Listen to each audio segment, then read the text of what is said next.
Moscow, Idaho is a humble university town tucked away in America's northeast. Surrounded by rolling hills and filled with friendly inhabitants, it is an unassuming place for one of America's most gruesome and bloody murders. Kaylee Gonzalez, Madison Mogen, Ethan Chapin and Xana Knodel were four bright university students living in Moscow.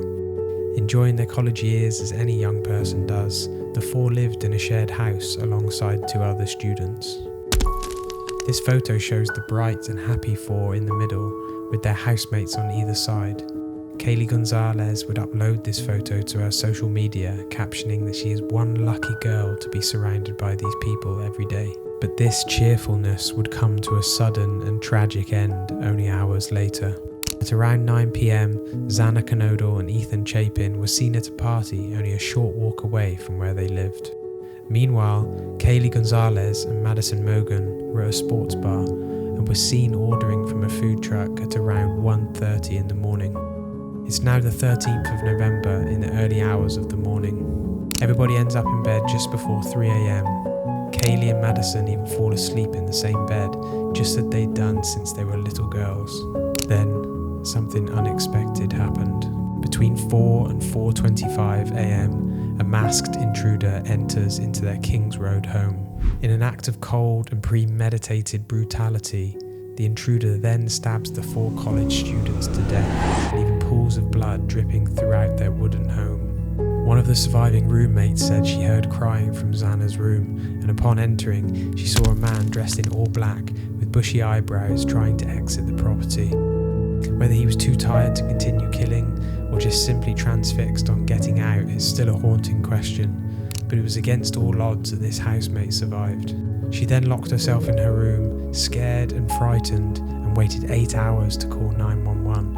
And what police uncover is a very bloody crime scene. The investigation into the Idaho murder begins swiftly. People of Idaho and those throughout our nation who provided information has been very impressive. We've received over 19,000 tips. Police say that the victims were most likely asleep when they were slain.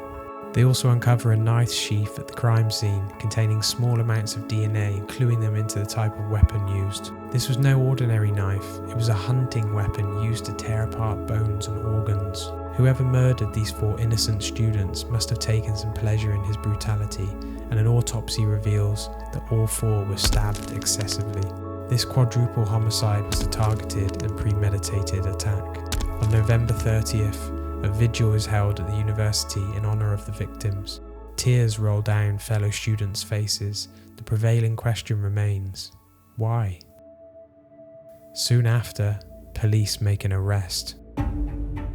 Bryan Kohberger is a 28-year-old criminology student at Washington State University. The evidence is stacked against him. His white Hyundai car was seen leaving the crime scene on the morning of the murders. His cell phone records show that he's travelled past and very near to the crime scene on 12 different occasions, and the 13th trip just hours after the murder. And most importantly, his DNA was found to match the DNA that was found on the knife sheath, although the murder weapon has not been found. There are also a few interesting insights into Kohberger's character. He had made a few Reddit posts in the lead up to the murders, asking prisoners how people best pick their victims. And he was also following victims prior to the murder, even though he had seemingly no connection to them. Bryan Kohberger, accused of the savage murders of those four University of Idaho students, appeared in court today and listened intently to charges that could end with him facing death by firing squad. In a telling move, he decides to stand silent when faced with his charges, and the judge assumes his plea of not guilty. Prosecutors say that they will seek the death penalty against Kohberger if he is convicted. His crimes were that brutal that such a punishment is required. Idaho hasn't used the death penalty since 2012. Steve and Christy Gonzalez remain a united front in wanting justice, but their wait has brought different perspectives. Your mind is still open to the potential, of course, that it could have been someone else? Of course, yep. I go into that 100%, yep, of course.